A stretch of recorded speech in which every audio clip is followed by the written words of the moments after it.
I appeared before Congress on July the 7th, 1987. I'd been summoned there to give due cause why they should not refer to Columbus's accidental stumble into the Caribbean, which he thought was the backside of India, as a discovery.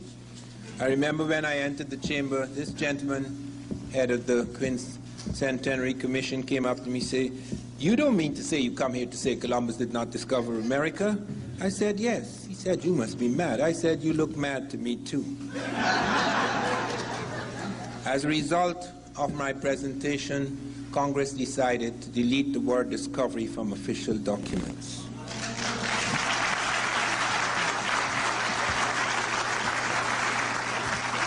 I presented a vast body of evidence, and it started as a peculiar accident because I was in the British Information, Services, then I was in the British Information Services, and never intended to come to America. I'd heard such dark things about America, but I'd heard dark things about most countries. Anyway, I was on my way back. My Prime Minister had invited me to read poetry at the occasion of the independence of our country, independence celebrations, because I was known then as a poet. And I was on my way back, and Jan Carew, a famous Guyanese author, invited me to come to America, and I said, no, I'll never go to America. I've heard such dark things about America. No. He said, "Don't be foolish. There are dark things about all places in the world. You come and check it out." So I came there on a Saturday. Sunday morning he was asleep, and I came down into his library, and I saw 3 green books, Africa and the Discovery of America, by Leo Wiener. This was done, I think, in the 1920s. The problem with Leo Wiener, however, he was strictly a linguist. And I felt that finding a number of African words in America would not be enough to prove the point. To prove something like that, which would overturn a great amount of thinking, would call for a vast body of evidence in many fields. So I actually began a critique of this. 30 years ago, I actually began to attack my own subject. I didn't know it would become my subject, because it wasn't good enough. Linguistics, I was trained as a linguist. I know that you could occasionally get a number of words. You'd have to prove a lot of things. You'd have to have evidence in many fields to prove something like this. So I sent it to the editor, and I said, if anyone could show me just a few sculptures or portraits of Africans in America before Columbus, I would take another hard look at this matter, because he presented no pictorial proof, and he knew nothing about skeletal material, so he couldn't provide skeletal proof. And the editor at Random House, Charles Harris, called me up and said, "Van Sertima, something strange has happened on my table. You ended your piece by saying, if anyone could show me images of Africans in America before Columbus, I would take another hard look at this matter." And I turned the page, and I turned the page, and I turned the page. There were 7 images of Africans. John Williams, the novelist, author of The Man Who Cried I Am, had been to Mexico and met a strange German, last of the Royal House of Germany. Hitler had put him in charge of the German embassy in D.C., and something happened, and he was dismissed. I was later to find out why he was dismissed by Hitler, because Hitler sent around a circular saying that everyone in the diplomatic service has to sign a statement saying they're a pure Aryan. And von Wutenow wrote back. Now, he was a conch, the last of the royal house in Germany. This was strange for von Wutenow, strange for anybody in that position. Wrote back to say, there is no such thing as a pure Aryan. All people have black blood. Oh, God, he had to flee after that, because Hitler would have gotten him. So I rushed off to Mexico to meet this strange man, and I went to his chateau. And he'd heard about me because I had written him first and told him what I had done. And we sat in that place, okay? We sat on his steps half the night arguing, because he couldn't, you have to show me a hell of a lot of evidence to convince me of something that everybody believes is true history. And he says, I said, I have to see these heads. He said, I have a few in my study. I said, that's not good enough. I have to be sure that they are valid, that you are now making this up. He was a little annoyed by that. He wanted to throw me out of the house. But nonetheless, I persisted. You have to prove this to me. I need to see sculptures of these people. And he says, they're not in the big museums. They don't take chances like that in the big museums. You have to go to private collections. And the next day he started to take me to private collections, and I was utterly stunned. You would be surprised how much history is hidden in private museums. They don't allow these things in the big places. It's just like in Egypt. I am responsible for returning to the modern Egyptians the splinters of the Sphinx's nose and chin which Napoleon's army blew off. A friend of mine, Garland Roberts, an adventurer, he was in England. He went into the British Museum and he found that they had the splinters of the Sphinx's nose and chin. How he did that, but he's a fellow, he's a daredevil. He would risk his life just to prove a point. And I says, you go back there. I'm going to pay your way to Britain. You go back and photograph the damn thing. Pretend you are a, messenger boy, whatever it is. Get a job there. Get the damn thing. And he brought back startling pictures. And I called Sheikh Anta Diop, head of the radiocarbon laboratory in Dakar. He's dead now. He was the leading African scientist. And I got in touch with him and I told him what had happened.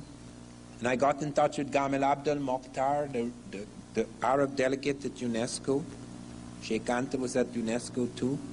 And I got in touch with, I told Garland Roberts, he has to be on the phone. And we started a conversation with the British Museum. And I started out by saying, sir, we understand and we have hard visual proof that you have the splinters of the Sphinx's nose and chin in your museum. And I have the Arab delegate at UNESCO here and the African delegate, etc. And we'd like to negotiate the return of the splinters of the Sphinx's nose and chin to the Egyptians. Now, okay. Now, Van Sertima, we can't do that. See, most of the things we have in our museums come from all over the world. If we started returning things to this and that country, we'll have no museums. I said, sir, we're not asking you to destroy the museum. This is a specific object. This is a matter of the very gravest importance. I have on the line with me Gamal Abdel Mokhtar, the Arab delegate, Sheikh Anta Diop, the African delegate, myself, Garland Roberts, who has proof that they were the pieces. It's me, he photographed them. And he said, well, we will consider it. Do you know? Sheikh Anta spoke. I had a French translator. Sheikh Anta spoke. I spoke. Garland Roberts spoke. Do you know the Arab delegate? We're returning it to the bloody Arabs, He never said a bloody word. Because the Arabs are not Egyptian. Don't make any mistake about that. It's just like we are in this room here. This is America. It would be hard to find a Native American in this room. The world has changed dramatically. There have been half a dozen invasions of Egypt, the Persians, the Greeks, the Syrians, the Persians, the Greeks, the Romans, the Arabs. That is not Egypt. Egypt is no longer Egyptian. They have not a damn thing to do with the building of the pyramids. We now have hard proof, very hard proof, that Egypt was African when the pyramids were built. There is no question about it. This is not guesswork. This is not theory. We found the skeletons in the ancient graves. We found sculptures, which you'll never see when you go to Egypt. They don't put those things on display. But now we have the hard proof. And I'll deal with that later when we come to deal with the Egyptian section of this lecture. But I appeared before the Congressional Committee and I presented 12 witnesses, all European. Because they're going to say I'm Afrocentric if I show them this African said this. No. I'm going to take the very people that you think you will listen to. Columbus is the first person. I said, that's how I began. I'm not the first person to suggest there were Africans in America before Columbus. Christopher Columbus is the first person to say that. He actually says in the Journal of the Second Voyage that when he was in Haiti, Native Americans came to them and told them that black-skinned people had come from the south and southeast trading in gold-tipped metal spears. Columbus may or may not have believed, but he actually collected samples of these spears. They were sent back to Spain. They were meticulously, microscopically examined in Spain. And they were found to be identical, not just similar, identical with spears being forged in African Guinea. Of 32 parts, 18 were of gold, 6 of silver, and 8 of copper. Not only were they identical metallurgically, the words the Africans were using for these spears were the words the Americans were using. African word for gold, Ghana. That's why it's called Ghana. Gold Empire, the Golden Empire. And I checked it out in several African languages. Sarakole, Soninke, Gadzago, it's Kane. Vayan Mende, Kani. Kisi, it's Kani. Kono, it's Kanin. Fuel, it's Kane. That's the word for gold. And that's the word the Americans are using. And they have their own bloody gold word. Why are they using this strange word?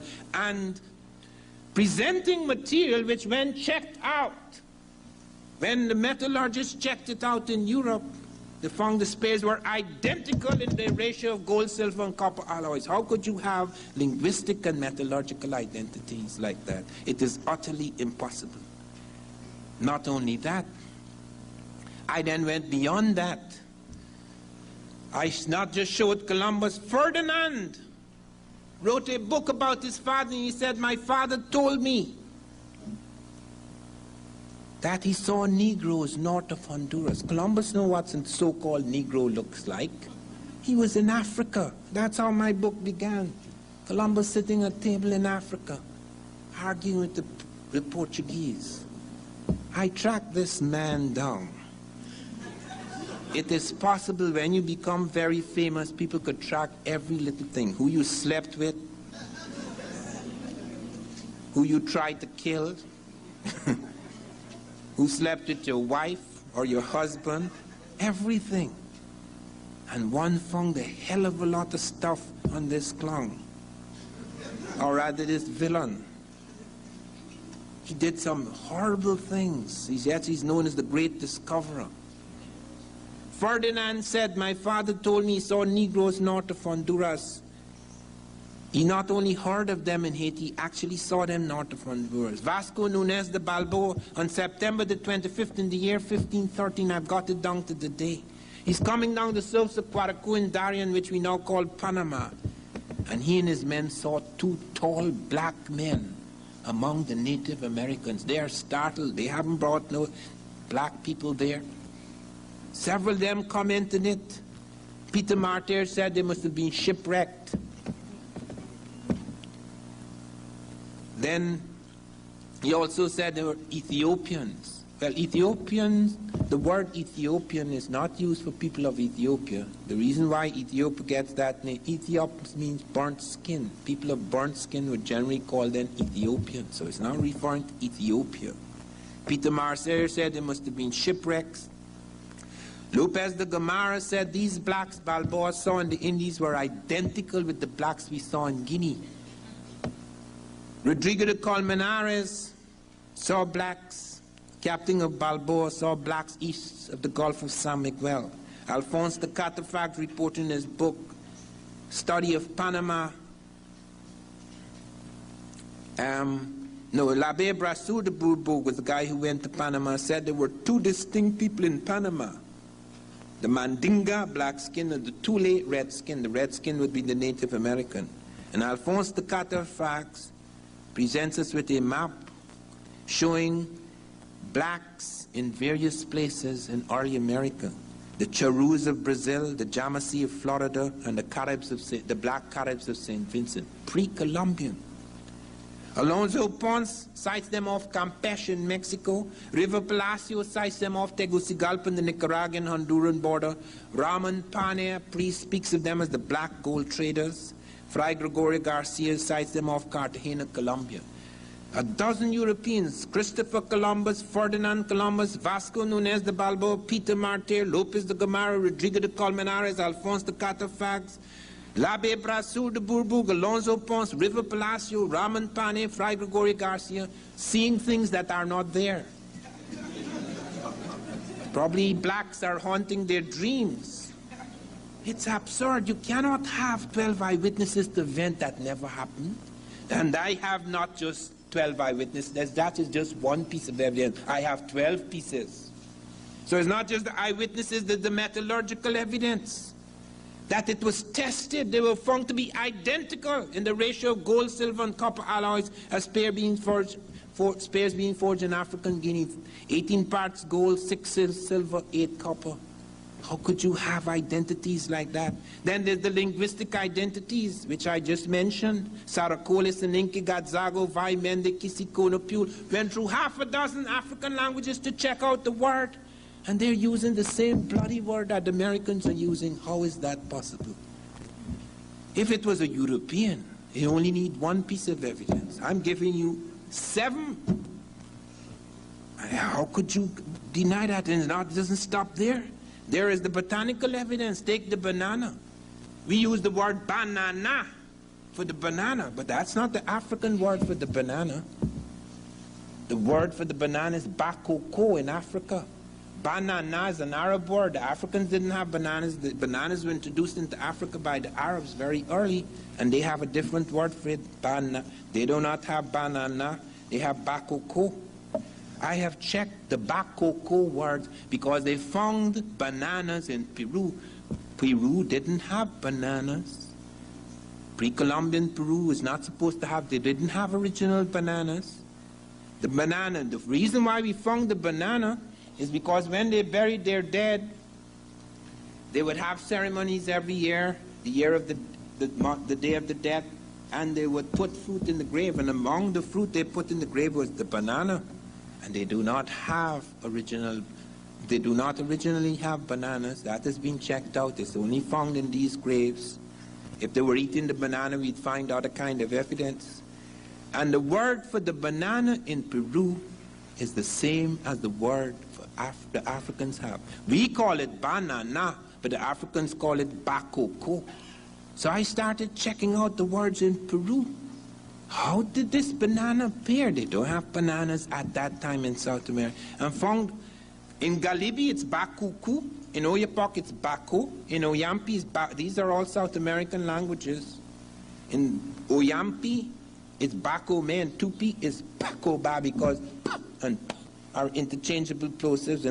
In Apiacus it's bakowa, in Puri it's baho. So you have bakoko, bakuku, bako, bako me, bako ba, baho. Can't happen unless you have a connection, a very early connection. And then comes the oceanographic evidence, because most people say, here is Africa and here is America. How could the Africans cross? They only have canoes that Tarzan can turn over in the movies. But that's another myth again. First of all, there are 2 things here that they did not take into account. I lived on the river. My father was superintendent of road and river transport over an area that was as large as Scotland and Wales. I grew up in the river. And my mother and father were divorced. That was the first divorce in our country, recorded divorce in our country. They later remarried. That was the first recorded remarriage in our country. I wouldn't advise you to do it. It doesn't work. But anyway, they did it in order to save the children, and I am grateful to them, but they suffered. But anyway, to come back, you have this knowledge. I had this knowledge of currents because I used to swim 3.5 miles across the water to the air base. That was a big thing to show how you are. You know, boys are like that. They're always playing the ass, trying to prove they're strong. Several of us drowned. So you could see what I mean by playing the fool. Anyway, I used to swim across the river, so I was extremely strong. And I knew about currents, because most people think the river is just like that. No, the river is alive. In certain parts of the falls in Guyana, the water is running as fast as a motor car. You don't have to have an engine, you have to know how to steer. Or it hits you against the rock and you're blown to pieces. The water moves as fast as a motor car. And in those waters, they do not move as fast as a motor car, the great rivers, but they move with force and take you places. And we have discovered 3 currents of Africa that take you automatically to America. There's one of the Cape Verde, one of the Senegambia coast, one of the southern coast of Africa. Once you are caught in those currents, you have to come to America unless the fish get you first. Whether you have an engine or not, the water is the engine. It's very powerful. And it's exactly where those currents end that we find the African presence. It goes to Mexico. It goes into other parts of America. It goes to Brazil. They've recently found, listen to this, look at the lies involved here. They recently found an African Negro woman. I say Negro because not all blacks are Negro. The African has 6 faces. For example, if you're in a dry African climate, you have a narrow nose. If you're in a wet or moist African climate, you have a broad nose. Most people don't know that. They don't know they have 6 types of African. There's the Nilotic type. They're all black. But they have the Nilotic type, the so-called true Negro type, all sorts of types they have. And I have in my new book the faces of the various types. And all of these types appear. But what is most extraordinary is the evidence we have of their ships. They had the ships. Thor Heyerdahl became world famous because he got the Buduma people on Lake Chad to build a boat that the Africans built before Christ. Thor Heyerdahl used the boat the Africans built before Christ. They showed him the model. They built the boat. He financed it, a boat they were using before Christ, and it crossed the Atlantic successfully. Heyerdahl told me, Van Sertima, we did not even have to fish. The fish jumped on board. Because in those currents are millions of fish, millions. And it wasn't just Heyerdahl. Alain Bombard also tested African boats. And they made it in less time than Vespucci. You have several, if you study the work I have done in the new book, Early America Revisited, you'll see these guys made it in less time than the European boats because of their knowledge of the currents. And they're not only currents of the Cape Verde, of the Senegambia coast, of the southern coast of Africa that take you to America, they're currents that spin you back towards Africa. We have an evidence of a boat, American boat, Native Americans landing in Africa 62 BC. There were 7 in the boat because it was an accident. They were taken because the currents that not only take you there and pull you back. We don't have any evidence of Europeans doing that. We have it in Native American 62 BC. That is in my book, They Came Before Columbus. And apart from this oceanographic evidence, there's the navigational evidence. That's the boats. The Africans had the boats. The Africans built the boat for Heyerdahl. Heyerdahl became world famous about how he crossed the Atlantic. He didn't build the boat. It was Africans who built the boat for him, a boat they had used before Christ, the Buduma people on Lake Chad. It's in my new book, Early America. You'll see the boat. The Africans built it. They could easily have crossed. And when you cross, the current actually takes you into the Caribbean, to Brazil, or parts of South America, to Mexico, etc. Recently, listen to this, look at the cheating going on, look at the profound dishonesty of scientists. They found a Negro woman in Brazil, where the currents come from Africa, the Caribbean, Brazil, etc. They found a Negro woman in Brazil, 12,500 years old. That is even before the Native Americans. Now, Negroes always came from Africa, but it was so embarrassing that they suggested, yes, it's a Negro, but it came from Asia. Now, this is Brazil, you know. Brazil is on the Atlantic coast. To come from Asia, you have to get a boat that's going to take you all the way to South America, and then you have no car. Currents may take you, help you to get to South America, but then you have to walk to Brazil. Then you get the tip, you have to walk all the way to Brazil to drop your skull. And the New York Times ran the story like that, you know, thinking, and they even changed the name. When they found this Negroid woman, they call her Louisa, because the first human we found on earth is Lucy, an African. So they call her Louisa. But when it got to the New York Times, they call her Valherbe or Malherbe or something like that. And she comes from Asia. Niggers don't come from Africa anymore. They come from Asia. You find them in the wrong time, in the wrong place. Jesus Christ. I mean, how far can you take this nonsense? It is absurd. And you find also skeletal evidence. Listen to this, because I have to be very careful here. I was in 2 intelligence services in the world, the Guyana Intelligence Service and the British Intelligence Service, and you're not supposed to tell secrets. So I have to say this in a way that shows that I don't know nothing. Okay. They found 2 African skeletons in United States Virgin Islands at Hull Bay, St. Thomas. These skeletons were found in a strata or layer of earth which is datable 1250 AD, 2.5 centuries before Columbus. But they could not date the bones. Something strange had entered the bones of these skeletons.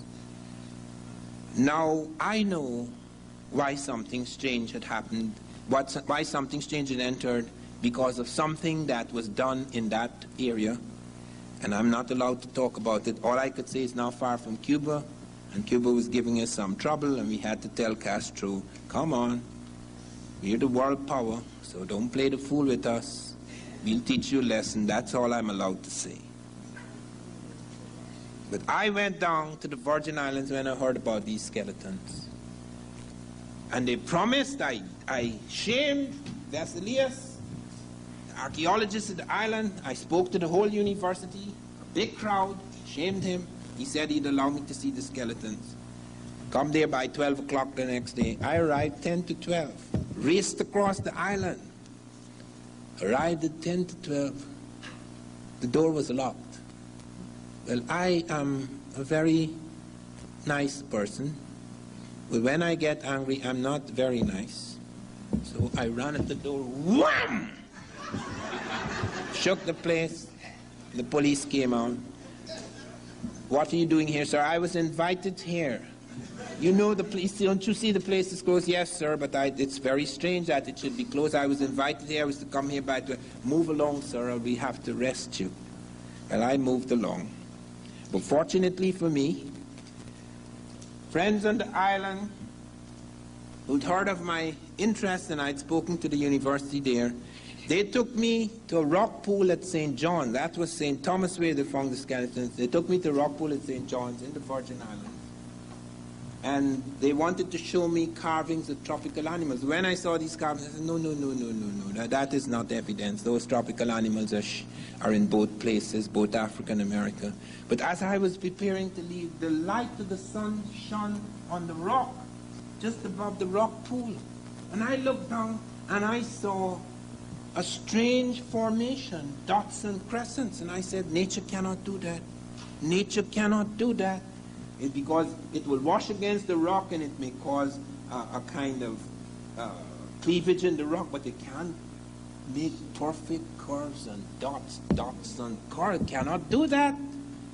So I went down there and I cleaned the rock and I photographed it. I sent it to various parts of the world. I sent it to Africans. So someone in Africa, in Ghana, said it's the Guyanese sign, and I said, send me evidence of the Guyanese sign, and he sent it to me, and I said, no, no, no. Don't waste my time, man. That doesn't look anything like the Guyanese sign. But I kept taking it wrong, and eventually Dr. Barry Fell of Harvard, he's dead now, he'd written America BC. The New York Times ran 3 pages attacking me and Fell. I brought out, they came before Columbus.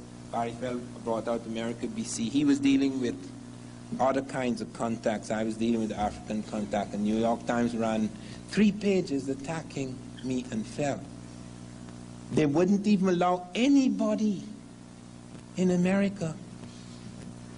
But fortunately for me, Dr. Clarence Wine, the oldest of American archaeologists, who'd been on the place where they found the stone heads with African faces, he wrote a marvelous essay on me. Because he was the oldest American archaeologist, they couldn't kick out his essay.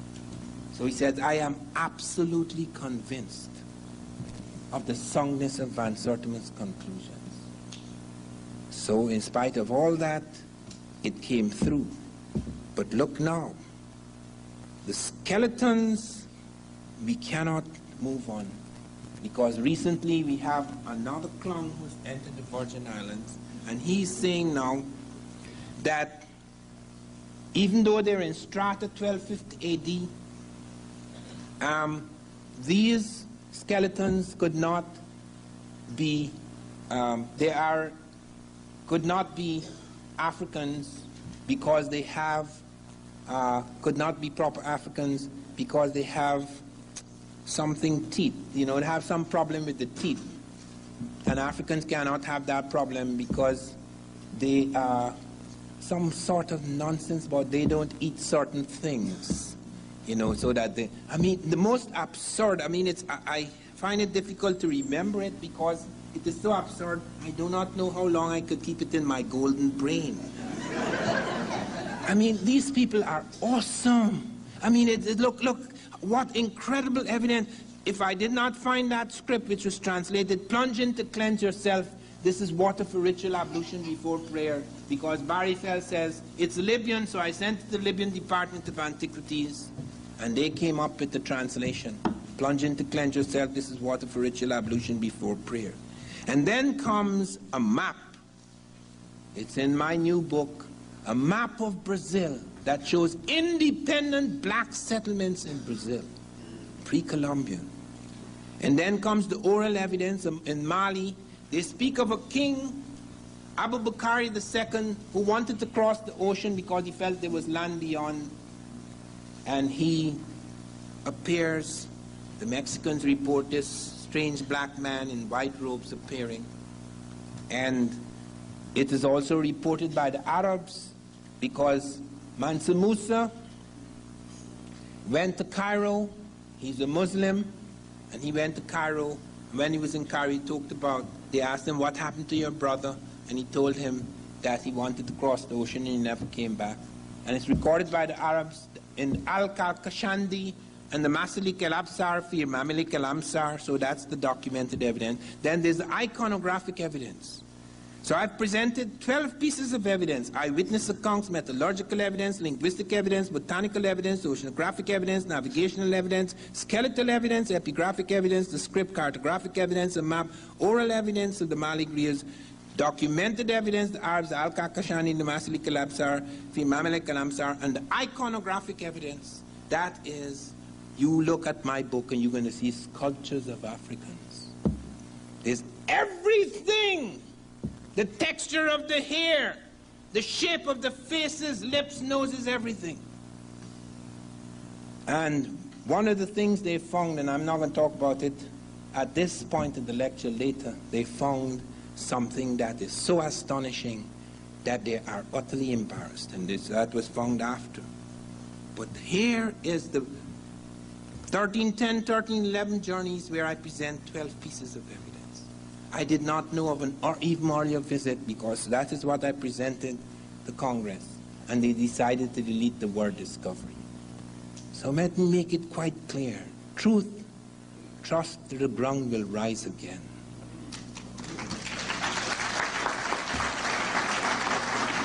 Now we come to another part of this BC, something that happened before Christ. Now, Egyptians made a journey across the Atlantic. How did they do that? Why did they do that? How do we know that they did it? Listen carefully. Do not confuse modern Egypt with ancient Egypt. These are two totally different worlds. Here we are in America, and it will be very difficult to find an American in this room. We call ourselves Americans because we are in America, we are American citizens. But there are African people here, European people perhaps, Asian people, but no Americans. I am part American, I am part Makusi Indian and part African, but it will be difficult to find an American audience that is pure American. That's why Egypt, do you go to Egypt and you said the Arab is not an Egyptian? The people who built the pyramids were not Arabs. I know, man, because I am responsible for returning to the bloody Arabs the splinters of the Sphinx's nose and chin, and the Arabs do not want to remake it because it looks Negro. But we can go into the graves. We can go into the graves and we find the hard evidence. The skeletal evidence is overwhelming. But you see, Egypt was so rich. The Africans were so extraordinary. And they were not superior people. You don't have inferior and superior people. This is what makes you superior and inferior. A certain vision of the world. A certain vision of yourself. Many of us have been destroyed, reduced, because we've been made to accept other people's vision of us.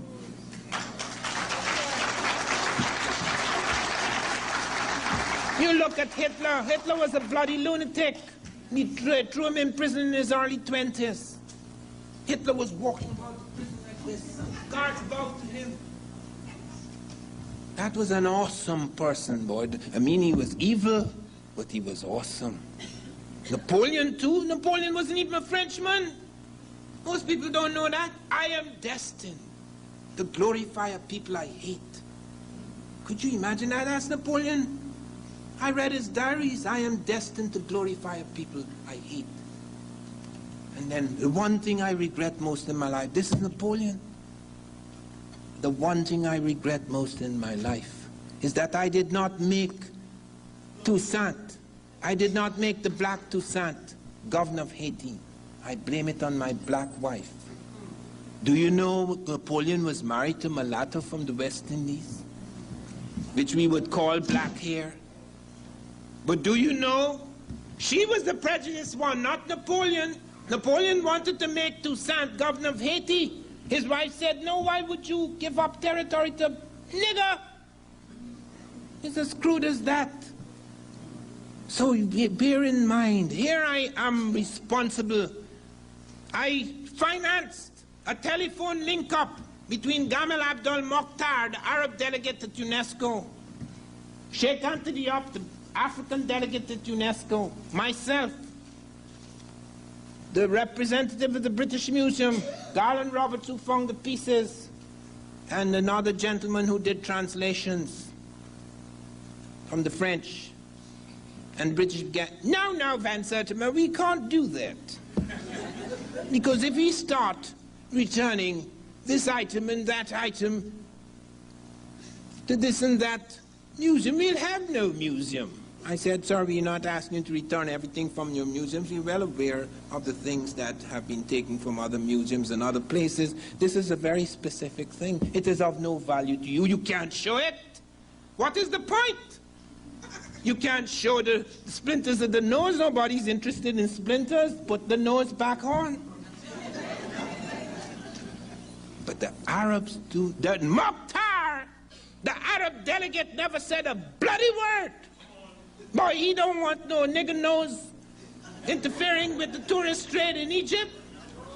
It's as crude as that. Look why Egypt is no longer Egyptian. Those are not the people who built the pyramids. The Syrians attacked in 654 BC. The Persians attacked in 550 BC. The Greeks attacked in 320 BC. The Romans attacked just before and after Christ. The Arabs attacked 638 to 640 AD. That is why Egypt is no longer Egyptian. They have nothing to do with the building of the pyramids. If you go back in the graves, we have found hard evidence in the graves that the Egyptians were African. Let me listen to the anthropologists, all the great anthropologists, because this is hidden. This doesn't come out in history books. The earliest human fossil found in Egypt was a skeleton of the Nazlet Kata man found near Tata, Egypt, which was dated 35,000 to 30,000 years before Christ. Regarding the racial affinity of this skeleton, Thoma concludes strong alveolar prognatism combined with fossil Prinacilis and an African skull is suggestive of Negroid morphology. He proves it's a Negro. Then comes Wendorf, 1982. Wendorf discovered the skeleton at Wadi Kubaniya, located 10 to 15 kilometers north of Aswan in Egypt. This skeleton dated approximately 20,000 years before Christ. The wide nasal aperture, lower nasal margin morphology, presence of the sulcus prinacilis, wide interorbital distance and alveolar prognatism demonstrate affinities with broad African variants. All of the great anthropologists, archaeologists, Thoma, Fehrenbach, Wendorf, Stewart, Green, Armilagus, Wrightmore, Crawford, all of them prove that those early Egyptians in the Pyramid Age were African. That's the reason why Mokhtar, the Arab delegate, doesn't want a Negro nose on the Sphinx, because they don't want to relate back. But the Germans sent me, I have it in my new book, you see a beautiful color photograph showing you what the world was 1,200 years before Christ. The black is on top of the world. He is in charge of Egypt. There's no question about it. And they built the pyramids. The Japanese came to my friend Sheikh Anta Diop, seeking advice on building a pyramid. And Sheikh Anta Diop said, do not use bronze tools. And the Japanese said, how could you say that? The last stage of the Egyptian was the Bronze Age. And he says the last age is not the best age. You cannot. The Japanese would not listen. They went there. They made such a mess. They had to throw them out. Bronze tools, the tools broke. They had to use air jack hammers in order to cut the stone, and they could not cut it, the stone the ancient blacks in Egypt did. Let me tell you, this is scientists reporting with amazement at how these Africans cut stone. The mean variation of the cutting of the stone from a straight line and from a true square is but 0.01 inch in a length of 75 inches up the face, an amount of accuracy equal to most modern opticians' straight edges of such a length. In other words, we only cut eyeglasses like that. These joints, with an area of some 35 square feet each, were not only worked as finely as this, but were cemented throughout, though the stones were brought as close as 1/500th of an inch, or in fact into contact, and the mean opening of the joint was 1/50th of an inch, yet the builders managed to fill the joint with cement, despite the great area of it, and the weight of the stone to be moved some 16 tons. To merely place such stones in exact contact at the sides would be careful work, but to do so with cement in the joints is almost impossible. This is Flinders Petrie, Our Inheritance of the Great Pyramid, London, 1874. Thus the builders of these great monoliths quarried and cut stone within 1/1000th of an inch of mathematical perfection, and raised the man-made mounting as meticulously as we cut gems. There are approximately 2,300,000 blocks of stone which comprise the Great Pyramid. These individual blocks weigh from 2.5 tons to 70 tons, as much as a railroad locomotive. Originally covered an area of 13.1 acres. The Great Pyramid, listen to this as I close on this part. The Great Pyramid contains more stone than all the churches, chapels, and cathedrals built in England since the time of Christ. If all the stone in this pyramid were sawed into blocks 1 foot on an edge, and these were laid end to end, they would stretch 2/3 of the way around the globe at the equator. The Great Pyramid contains enough stone to construct 30 Empire State Buildings.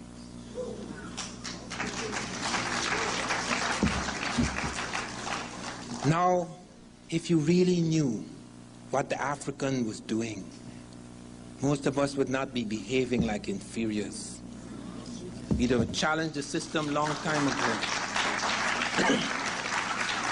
The Africans had a fixation about 7. They had a fixation about 7. They created the 7-day week. There's no such thing, you know.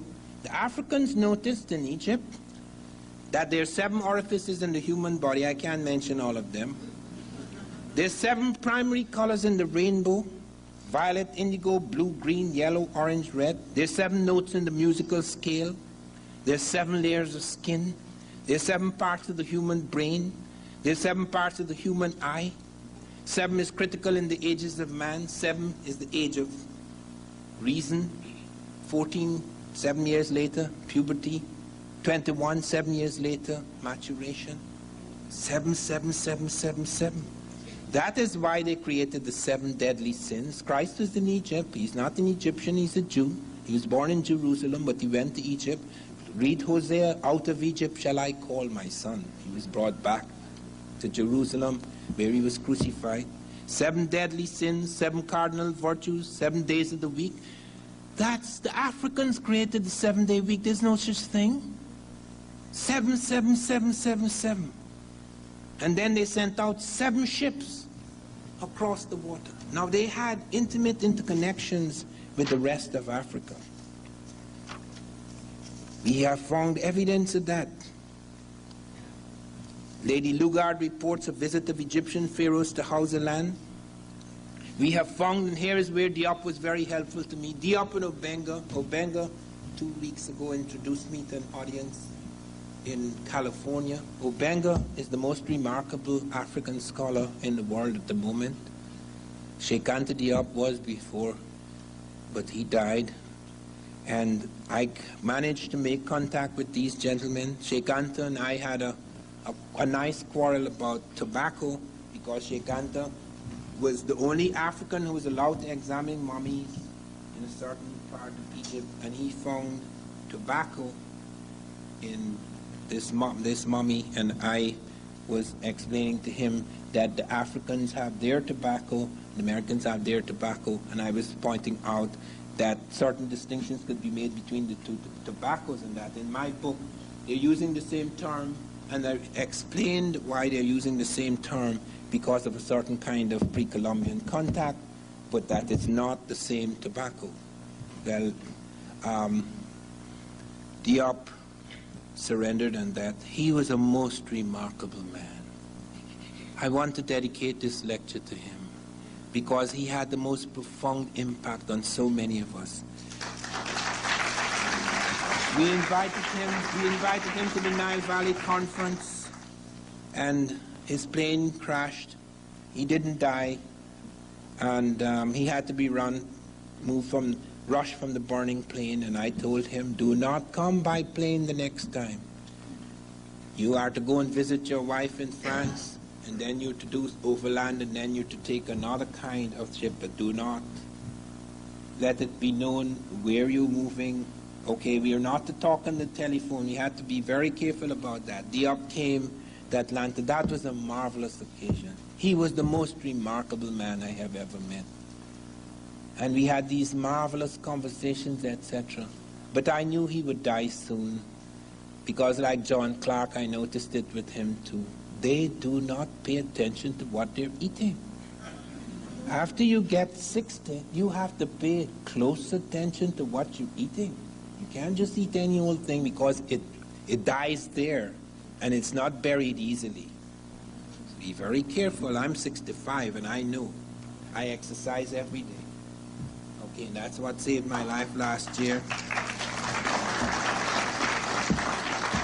I was rushed to hospital last year, and these crooks in the hospital, they want to make money because they know Rutgers pays most of the bill, so they want to make money. Not telling they have all sorts of things on my heart. I said, there's nothing wrong with my heart. Yes, they have all these sorts of things on my heart. 3 days in the hospital, and I don't know what's happening. So I got really mad, and when I get mad, I get real mad. I grew up in the bush. And when I get mad, I behave like a bushman. I mean, all the civilized cover, that disappears completely. I just curse, smash up things, etc. And so they came, held me down. I said, I want to leave right now. They said, but you can't leave, you know, you're very ill. Something wrong with your heart. I said, there's nothing wrong with my heart. He said, well, if you leave now, you have to pay the bill.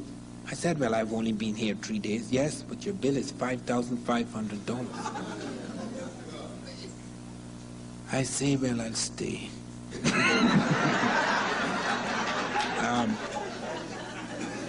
So they said, I said, but okay, I make a deal with you. Put me on a treadmill if you think there's something wrong with my heart. And I ran a mile at full speed. And then they shook their head. Well, you're under a bit of stress. But if you had run that mile the way you ran it, and there was something wrong with your heart, you would have died. I said, thank you very much for being so truthful at last. But to come back, the incredible things that we're finding now, we found in America, that the Egyptians made a trip to America. They sent out 7 ships. We found it in a tomb in Egypt, where these ships, 7 ships are heading towards the west. 7 was everything to them. So they sent out 7 ships. And we have it in this painting among the Ramesses around 1200 BC, these 7 ships heading towards the west. And we find intimate interconnections between the Egyptians and the rest of the Africans, because people could say, okay, Egypt is separate. Today it is, because the Egyptians are no longer Egyptians, just like the Americans are no longer Americans. You come into this room, it would be hard to find a Native American. You go to Egypt, and it's hard to find an Egyptian. So be very careful about the past and the present. These worlds have changed dramatically. And so we have lots of evidence of their links to the rest of Africa. Sheikh Anta Diop and Theophile Benga presented, and it's in my new book, more than 100 words in Wolof, a West African language, the language of Sheikh Anta Diop, more than 100 words which are identical in all their forms. That is utterly impossible. UNESCO surrendered. All of these big professors with all their big degrees, so they had to surrender, because these 2 super Africans proved beyond them, beyond the shadow of a doubt, that that's all a lot of nonsense. This is clearly what we say it is, and they surrendered. It has been established beyond the shadow of a doubt. The connections between Egypt and the rest of Africa were extraordinary. We have Lady Lugar reporting on a visit of Egyptian pharaohs to Hausaland, an Egyptian golden breastplate found in an ancient layer in Nigeria, more than 100 Egyptian words in all their forms and variants found in Wolof, Diop's language. The African word for God, what is the word for God? Amen. You use it in your prayers. That's African. Amen. Jesus was in Egypt, you know. Out of Egypt shall I call my son. He wasn't an Egyptian, he was a Jew, but he went to Egypt. He was smuggled out by his uncle because they were killing off the firstborn. That's how Jesus landed up in Egypt. And the 7-day week is Egyptian. Egyptian golden breastplate found in ancient Nigeria. As I say, nearly 100 Egyptian words in all their forms presented to UNESCO. UNESCO had to surrender. They couldn't believe it. Obenga and Diop proved it beyond the shadow of a doubt. They even take the word for God. What is the word for God in Egypt? Amen. You saying it in your prayers, that's African. Amen.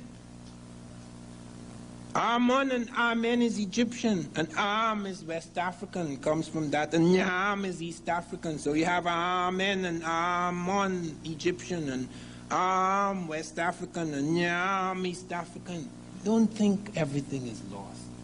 There are all sorts of clues left in the past, and that if you learn certain things, you can pick them up. So they can't fool us anymore. And we find the incredible things that they did, the building of the pyramids and all these things, but they also built remarkable ships. And we have evidence, not only they show their ships moving, But they show, it is shown about Americans, the Popol Vuh, the Bible, the Quiche Maya. I have the Bible, the Quiche Maya, that shows blacks arrived in America before Christ. Champollion supports that, Lefebvre supports that, Sahagun supports that, Sorensen supports that, Sav Soderberg supports that, Rosalie supports that. I've been through all these documents. They're finding these things and people are just pushing them aside, but not anymore. Then came the clincher. I was invited to, before the Columbus celebration, I was invited to the Smithsonian, the leading scientific institution in this country, hoping to wipe me out before 1992. And my opponent surrendered. Showed them the 7 braids that you can't argue with. No sculpture in America has 7 braids. 7 is everything to the African Egyptian. He created the 7-day week because he finds there's 7 parts to the human brain, 7 parts to the human eye, 7 notes in the musical scale, 7 primary colors in the rainbow, 7 orifices in the human body, 7 layers of skin. You can't argue with that. So he invented the 7-day week. All this thing about God created the world in 6 days and rested in the 7th, that is taken by the Christians from the Egyptians. Jesus was in Egypt. Even the word Christ, he's not Jesus Christ, he's Jesus the Christ. Christ is an Egyptian word, K-R-S-T, Christ. K-R-S-T, the anointed one. That's how he became the Christ. Don't dismiss him, okay? I'm just pointing out the terms, okay? He was in Egypt, out of Egypt. Read Hosea, out of Egypt shall I call my son. He wasn't born in Egypt, but he was smuggled out in Egypt because Herod was killing the firstborn. And he appears among the Egyptian doctors. And so you get certain evidences like that. And I've checked out this. I have so many sources. Champollion, reporting the 7 ships arriving from across the water. Champollion, Lefebvre, Sahagun, Sorensen, Sav Soderberg, Rossellini, and above all, the Bible of the Quiche Maya. They destroyed so many books in America, but they didn't destroy all the Bibles of the Quiche Maya. So we have that reporting these dark-skinned people arriving on 7 ships, and they have the 7 ships. And then we have the clincher. We have a map of South America found in ancient Egypt with correct latitudinal and longitudinal coordinates. I showed that to NASA. I was the first person to go to NASA to study blacks in space. You don't even know what, it's not only we don't know the history, we don't even know what's happening. Do you know the leading technical astronaut in our space team is a black man? Colonel Gregory. He's restructured the cockpit of our spaceships. Do you know that the leading woman in our space team is a black woman, Dr. Christine Darden? She's reshaping our airplane so that in the 21st century we've just entered. Certain airplanes, not just the exotic airplanes, would be able to fly faster than some. Do you know that? No. I had to go there. I nearly died at NASA because they invited me along with delegates from all over the world, China, Russia, various, to witness the blast-off of the first black American in space. And I did not realize I have different ears. I grew up in a forest. I hear lights. I thought everybody heard lights. You have to hear differently in the forest. Because snakes, you can't see snakes. Snakes take on the color of trees and foliage. Therefore, you have to hear that when he starts. You have to hear that, or you're dead. I didn't know I had different ears. I thought everybody heard lights. I'm standing, these Russian and Chinese delegates, and I'm standing, it's 5.5 miles away from the spaceship. This is an awesome thing. It's bigger than a house. And we're going to shoot it off into space. And they start the countdown, and they stop. Something wrong. And I start looking nervously. How could something be wrong? You know, a big thing like that with all this incredible thing, if it explodes, what would happen? Then they start the countdown again. The 3rd time they start the countdown, you had this tremendous noise, and I fell over because my ears, blood came out of my ears. because I hear differently from urban people. I grew up in a jungle. I hear different. So that really startled the hell out of me. I never went back to NASA after that. But I'd learned enough about it. It's in the book Blacks in Science, Ancient and Modern. You see me with the leading technical astronaut, etc. And you would be amazed what blacks are doing in this country, totally unknown. Bell Labs employs more than 1,000 black scientists. They created the transoceanic cable. They were major in that development. They're reshaping our airplanes. They remade the cockpit of the space shuttle. You never hear about that. If a black commits a crime, yeah, that's news. But when he does something extraordinary, oh my God, no, there's something mistaken here. It's like the New York Times calling the black Val Herbe, so nobody would think it's a black. Now they're saying this Negro they found in Brazil came from Asia. Could you imagine that? She's going to take a ship all the way to the edge of South America and walk all the way up to Brazil, because there are no currents of taking you out. Walk all the way to Brazil to drop her bloody skull. This is the state of the world we are in.